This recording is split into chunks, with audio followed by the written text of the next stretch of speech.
The Sea of Galilee is a beautiful trap. Surrounded by mountains, it can turn from a mirror to a monster in seconds.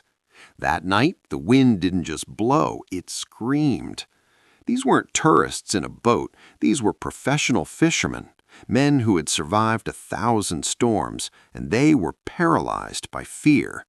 The wood was groaning under the weight of the water, the sails were shredded, the sky and the sea had become one chaotic wall of death. Every man on that boat was certain of one thing: this was the end. The deep was calling for them, and the boat was losing the fight. But in the stern of the boat there was a different kind of mystery. While the disciples fought for their lives, the master of life was asleep. Imagine the contrast, the roar of the hurricane versus the steady breathing of a sleeping man. It wasn't that he didn't care, it was that he wasn't afraid. For Jesus, the storm was just background noise to his Father's peace. Finally, the disciples couldn't take it. They grabbed him, screaming over the thunder, "Teacher, do you not care that we are perishing?"